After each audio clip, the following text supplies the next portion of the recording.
నాకు ఫస్ట్ ఇది ఒక్కటమ్మా, ఇందులో ఎక్కడా కూడా ఈరోజు నేను మాట్లాడుతున్నప్పుడు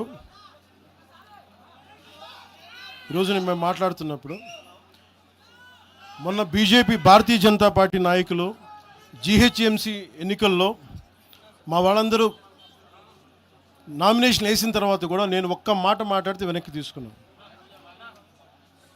29లో ఖచ్చితంగా జనసేన ఎన్నికల్లో పోటీ చేస్తుంది.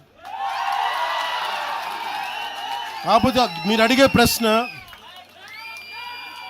తెలుగుదేశం ఇవన్నీ నాకు తెలియదు, ఎందుకంటే అది ఎవరి పార్టీ వాళ్ళు చెప్పుకోవాలి, నాకు తెలియదు. ప్రామిస్గా చెప్తున్నాను, ఇంకా నాకు మోసం చేయాల్సిన అవసరం లేదు.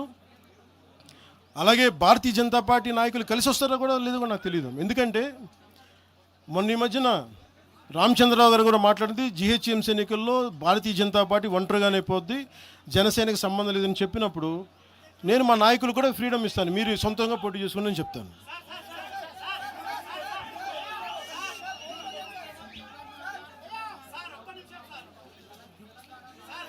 సార్ ఒకసారి దయచేసి ఒక సైలెన్స్ సార్. ఒక